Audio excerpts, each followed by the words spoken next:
even if this gets no views, Yeah. I want to keep doing this because like it feels like the moment feels intrinsically valuable. And then I posted it, and I got like 10 million views immediately. Holy cow! Right so, off the first one. Right off the first one.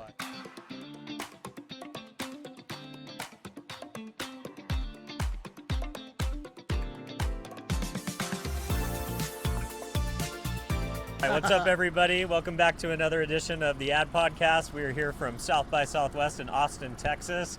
And who do we got here? I am Samuel Donner. I've done a bunch of different shows. Like I did like a comedy podcast called OK Storytime, but most people know me as the Cook For Me guy. All right, awesome. So, how did you get started creating content? Oh, dude, it's been like a wild ride. I started when I was 12. Wow, so you've been in the game for a minute. Yeah, it's been a sec. I used to make YouTube videos before like YouTube videos were cool. In fact, they were like very not cool. I got made fun of for making YouTube videos when I was a kid.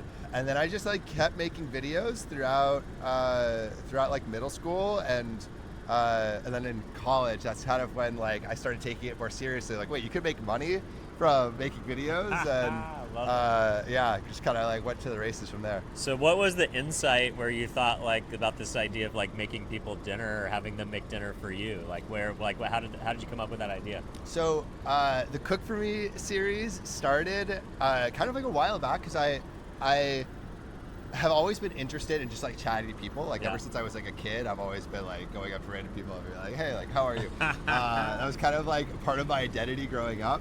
And so when I started making videos, I started like focusing on stranger content, like interacting with strangers and having it be like this like kind of personality trait that had always been natural to me, like integrating that into the content. And so I started this show a while ago called 100 New Friends, where it asked strangers like, want to be friends? And then if they said yes, I invited them to a party. Oh, sick. And so I did that at like UCLA. And like had this moment of like post-COVID bringing all of these people together that hadn't really like hung out in person in a while.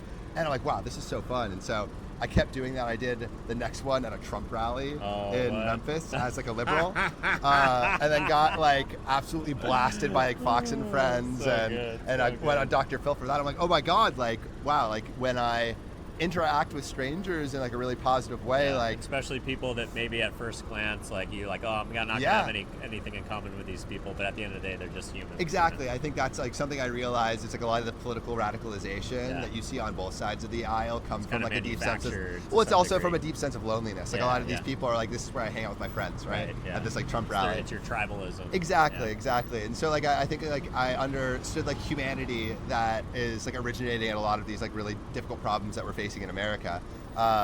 And I'm like, oh wow, like I can have like impact that I want, and it can be really fun interacting with strangers. And when that show ended, I was kind of like looking for that feeling again of how could I interact with strangers in this like beautiful way that exposes humanity. And I got this idea of like, what if I asked someone to cook for me in their home, which is kind of weird. And I was walking with a friend in Dana Point, California. It's like this little beach town. And I'm like, dude, like I want to try this thing. Like I'm going to ask a stranger to cook for me in their home. It's like, that's fucking weird, but all right, let's try it. See what happens. And so we're walking on the, like in the marina. Yeah. And I asked the first person, and they're like, no, like, what the hell? That's so weird. And I'm like, now my confidence is a little shook. I'm like, I don't know if I'm going to make it. And then I asked another person, no. Another person, like, flips me off. Like, another person. And so I asked, like, 9 people. And I'm like, you know what? Just kept getting rejected. Yeah, this is probably a bad idea. Yeah. And then I asked my 10th person, right? And it's this old couple sitting on a bench. And I'm like, would you cook for me for $100? And was that the first time you added in the financial benefit? No, I had asked each one. Yeah, because it's like you don't want people to feel like you're homeless. It's kind of, exactly. It's like you're at least offering I have $100 here, you know? Yeah. And then the guy's like, what do you want? And I'm like, what do you want to cook? And he's like, tacos. And I go into his home. His couple is like 80 years old. He's telling me about his ex-wives. He's telling me about like being in the war and all. And I get like this real interesting insight to who this person is. And it was beautiful. It was like this lovely interaction. And after that, I was hooked. And I'm like, even if this gets no views, I want to keep doing this because like it feels like the moment feels intrinsically valuable. And then I posted it, and I got like 10 million views immediately. Holy cow! Right off the first one. Right off the first one. Gosh, and so it was like a format that I knew worked, and so I kept making video after video, like once a week since that first video 8 months ago, and it's done almost 1 billion views in 8 months. Holy cow, dude, that's awesome. Yeah. Congratulations. Thank you. It's been super, super fun. So how has it evolved? Like, have you taken the theme of like, just somebody cooking for you and kind of like tried to one up it, or like add additional elements to evolve? Or are you staying true to that format of just like, one couple or one person, bring me to your home and make food? Yeah. Or has it gone in some interesting directions? I mean, it's definitely gone in interesting directions with like going different places. Like I started in LA, and then I started traveling with it. Like I went to Kyrgyzstan, I went to Japan. Wow.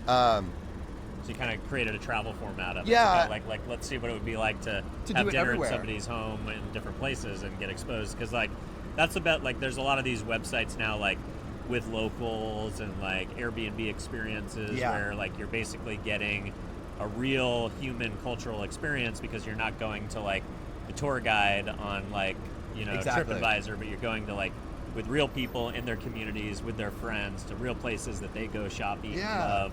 But you're also getting to like stay in their house. Experience. I found it being like the most interesting way to travel that I've ever experienced. Like I was in Bali, and I asked this woman to cook for me. She took me into her home at one of the most like holy days of the year.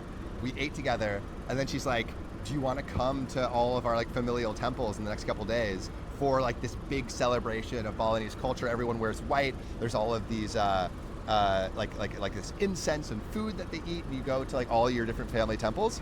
And so like I got to like experience this cultural event that happens like I think it was like once every 10 years. Wow, that's with crazy. this family. And like what I learned is I could by like asking this question, I get plopped into the center of these people's lives. Storylines. Yeah, and so like the initial I guess like experimenting with the format was just going different places and like trying to understand completely different kinds of people, like other than just Americans. But then I realized like what if I could bring more people in it? So I did a 7-day series in London where I asked every person that cooked for me to come to a potluck and invited the internet. Now you're crowdsourcing and making it a community thing, like a meetup, not just a one-on-one interaction. Because it's like you want to break bread with people, right? Yeah. And so I had like maybe like 60 people show up to this potluck. I guess before that, like I would ask people like, would you cook for me, and then invite them to this potluck. And then every video I'm like, hey, like if you want to come to this potluck, like you can too. Here's the sign up link. Drop in the comments. Drop in the comments, and people, like hundreds of people, started to sign up. And then it became like this cultural event in London where as I was walking through the streets, it's like, oh, like you're the guy throwing the potluck. And it was like this like moment of, wow, you could create a moment in a city if you just put like enough effort in. Yeah, it's crazy. And you can almost like create an energy in the city. An energy, like that transforms the city for like a moment. And so when I did this in London, I had like 60 people show up. I'm like, wow, this can become more than just me and a stranger having dinner. You can have like not like only a moment between me and a stranger, but I can like bring multiple people together and like have like a community arise from that. And so I've been thinking about like how do I bring this feeling that I feel in these videos of me connecting with a stranger and like dropping into someone's life and like feeling the humanity of a moment, and like how do I bring that to more people? And so that's like the big question that I've been figuring out these like last couple months. I love it. I feel like this could be really cool as like something to do around other cultural moments. Like obviously here at South by, you could probably create some pretty awesome opportunities. But you think about like the Olympics are coming to LA, and you think about like the World Cup is coming soon. Like, activations to, like, around tie events, it into exactly. like these other larger cultural moments where you have a lot of people coming to town and a lot of like locals that are like trying to like navigate these giant influx of tourists and stuff like that. It could be pretty interesting. Yeah, too. Maybe I can find someone in Austin. I might go out and live stream sometime today. So we'll see if I can make it happen. Tell me a little bit about the monetization, because there's a lot of brand marketers and agency people who watch the show. So how are you working with brands today? And what are some brands that are on your wish list of the ones that you think would like incorporate really well for the show? Yeah, so I mean, I think the big thing that I'm trying to ensure happens with every video is it maintains its like central authenticity. Yeah, you don't want like a NASCAR logo to like show up in the middle of it that doesn't feel natural. Yeah, or like I don't want to like plant like the person that I'm going to interview. Like the ideal case is keep the spontaneity of it all. Keep the spontaneity and make sure that it feels like authentic. I think as soon as a brand comes in and changes the authenticity of your content, like you kind of you lose the credibility with your audience. And so that's like the big thing that I'm trying to preserve when I'm working with brands. And the way that I have worked like out how to do it is you gift. Oh, I right? love that. So you still have a stranger in every video, but you're gifting like the food or like the cooking supplies or some element that makes the dinner experience elevated. Exactly. Like for example, I worked with this fashion company, Alice and Olivia, and they what they did is they're like, hey, like we're looking, like we have an avatar of like a girl, like she, it's like 20 to 25. She dresses like this. Can you go out and find that girl in New York? And then can we gift her some Alice and Olivia clothing? That's awesome. And so I went out and I was looking for like this archetype of a girl.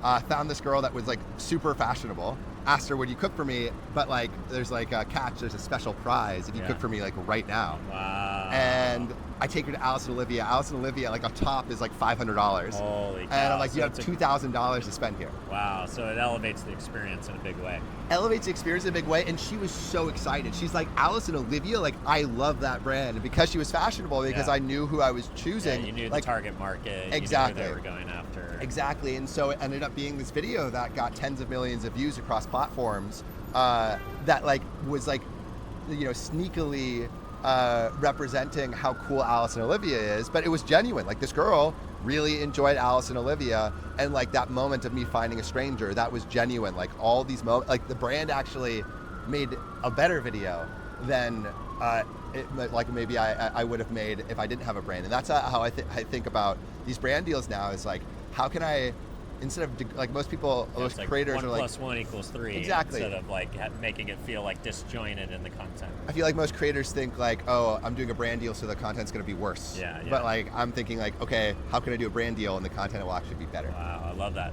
All right, I'm going to put you on the spot. If there was one brand that you could work with next, who's it going to be? I really want to work with Amazon.